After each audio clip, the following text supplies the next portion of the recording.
Update: Gran Turismo 7 is back online. Polyphony Digital is back online. Polyphony Digital apologizes and addresses microtransactions. The latest update posted 2:30 p.m. on March 18th, so about 8 days ago. Gran Turismo 7 is back online after essentially being left unplayable for more than 24 hours following an earlier update. In a new blog post, GT7 producer Kazunori Yamauchi explains why a maintenance period that was expected to last a couple hours lasted longer than a day. He said that right before the release of the 1.07 update, which is the one that left GT7 largely unplayable, Polyphony Digital discovered an issue where the game would not start properly in some cases on product versions for the PS4 and PS5. There was a rare issue that was not seen during tests on the development hardware or the QA sessions prior to the release, but in order to prioritize the safety of the save data of the users, we decided to interrupt the release of the 1.07 update and to make a 1.08 correctional update. That is the reason for the delay. My sincere apologies for the late report to everyone. Yamauchi then addresses microtransactions in GT7. In Update 1.07, the number of in-game credits earned for completing some tracks and races in the game were decreased, meaning it would be tougher to purchase cars. Some felt that this was to further push the microtransactions in the game, but Yamauchi says the team wants users to enjoy lots of cars and races, even without microtransactions. At the same time, the pricing of cars is an important element that conveys their value and rarity, so I do think it's important for it to be linked with the real-world prices, he continues. I want to make GT7 a game in which you can enjoy a variety of cars lots of different ways, and if possible, like to try to avoid a situation where a player must mechanically keep replaying certain events over and over again. Players were using certain tricks to farm credits, and those were the tracks targeted in the update. The blog post says the studio will let players know the update plans for additional content, race events, and features to constructively resolve this issue. It pains me that I can't explain the details regarding this at this moment, but we plan on continuing to revise GT7 so that as many players as possible can enjoy the game. We would really appreciate it if everyone could watch over the growth of Gran Turismo 7 from a somewhat longer-term point of view. Okay, and that's the end of the update. It continues with older updates. Nice. Okay, GT7. Do you want to go first, or you want me to go first? Well, I like to say this polyphony is finally correcting something that should have been in the game from the start. And I talked about this in my Apex Legends video earlier this week, and I was like, wait a second, you're gonna make people spend how much money in order to get the $3 million car, or how to get the car altogether? Like, they try to make you feel like a poor person, literally, if you can't afford it after a while, especially after grinding. Like, you can't grind for it, you have to literally pay for it. And I'm like, what is the purpose of having a video which you can't earn anymore? You got to pay for stuff. What's the purpose of that? So you're breaking down little by little the purpose of a video game. Game's supposed to be challenging. You reap the reward, especially you go high tier, high risk, high reward, high tier stuff. That's worth it sometimes to some people out there who are good gamers. But don't break down this. You gotta pay $10, $12, $20 just to buy one car at a time. That's ridiculous right there. You would have spent $20 after spending a $60 game. You would have spent $60 and then add another $20. Yeah, actually, I heard it came out for. I heard it was $70 at launch. Okay, $70. Fuck.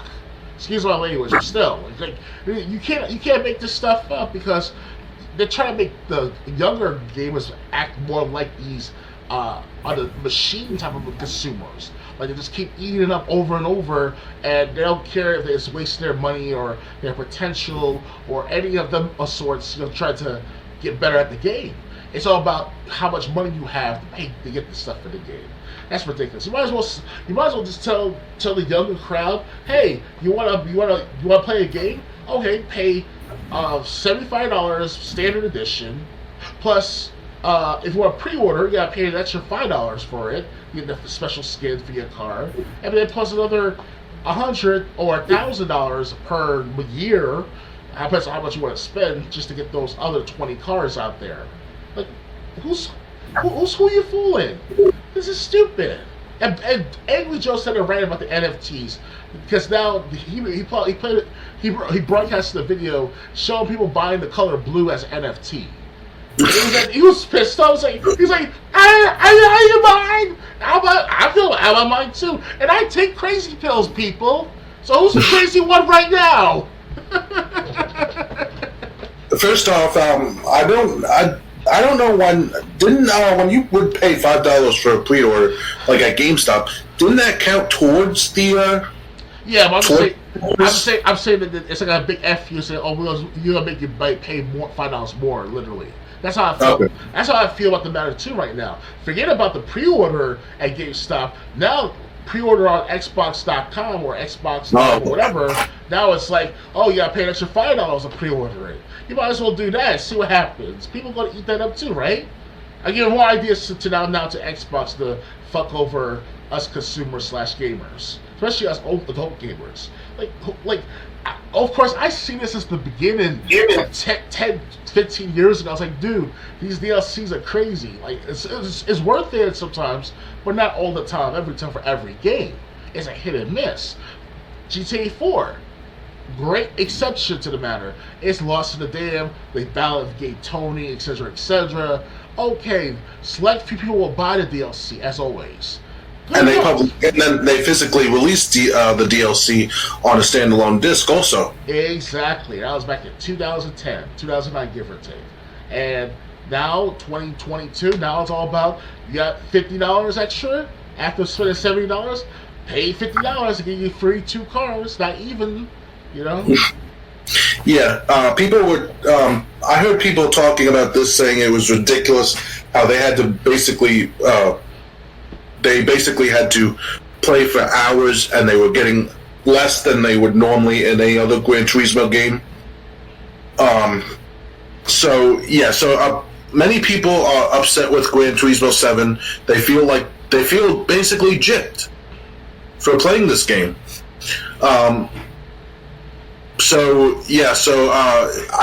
And this update, you know, maybe if they weren't trying to nickel and dime the customers, they would have caught this flaw in their update.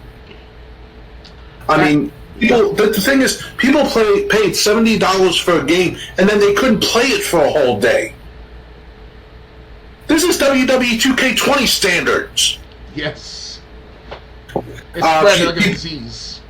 If people don't know the story, WWE 2K20, on January 1st, 2020, the game actually died. Shit. People on Xbox were basically locked out of that game for a day. Wow. On PlayStation 4, and I think it was on Nintendo Switch, maybe. No, Nintendo 4, PS4 and PC, you could alter the date, turn the year back to 2019, and the game would work fine. Xbox, there's no way to alter the date because it gets the date, you know, through online connections, and WWE 2K20 wouldn't work. Basically, Xbox gamers had to wait like a day or two before they could play it, and people were joking like, "Hey, WWE 2K20 turned out to be the death date for this game." So, I mean, this is ridiculous, Gran Turismo 7.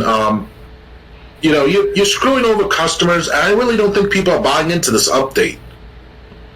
You might get some players back onto Gran Turismo 7, but it's not going to be as much. It's going to be just smaller and smaller and smaller, because they're going to see they want their refund, and it's going to be like, not riots at these stores, but that one time a Fallout 76 buyer, he went to GameStop to try to get a refund. He threw all the games, all the stuff on the racks and stuff like that onto the floor and stuff. He was pissed off, and I can't imagine if it's more than people out there want to do the same thing. I had done the same thing with Fallout 76. Oh, sure, Fallout 76 is a different situation. It has all distinct microtransactions. Yes, we understand that. That's back in 2018, 2019, give or take, right? But still, it's the same concept, it's a similar situation to the point that how much more are you going to milk your own customer base, your own fan base, your own gamer base, your core audience, your core gamers. You used to have that back in the 1990s and earlier. 2000s was kind of like the transition in from actual home console service game to now an online service console game. And that's where the cookie started to crumble in a direct sense later on in the 2010s. So it's kind of like this retrospect, like we've seen this stuff as older gamers, but the younger crowd under 20, 25 years old, especially, they're like, what were you talking about, Charles? Dr. Games? What's wrong with you? You don't want to play? You don't want to take NFTs for $20 or $5 for NFTs? I don't mind it. What's the big deal? They don't see the bigger picture. At least some of them do. Right. I mean, I think some people even said like they're going to go back to Gran Turismo 6. How about Test Drive? They're going to ruin that sooner or later if they keep this up. If they ever bring back Test Drive, that is. Yeah, Test Drive, that's been like a dead franchise for how long? Yeah, and I heard that the last game was alright to play, and I haven't demoed this on the PS1 of the 1998 game of Test Drive, and it was alright to play. Still good to that. It hasn't aged as much well, but it's alright to play. But like Gran Turismo stuff like that, like I'd rather play the demo of Test Drive for my PS1 than that game. Yeah, get more fun out of it. Yeah, people said they want to go back to the to like Gran Turismo 4 and or Gran Turismo 6 or instead dealing with Gran Turismo 7. Like Angry Joe, other Joe said, shit. Yeah, I think that describes the GT7 situation pretty well. Yeah. I agree with Angry Joe with the NFT elite. I know it's off topic a little bit, but I wanted to go crazy just like him with that video with the atom bombs and stuff like that. Like, let's go to war right now. We want free refunds of all our Xbox memberships and stuff like that, and atom bombs everywhere, and Cthulhu comes out of the sky and saying, buy our NFTs or die. Like that, so. So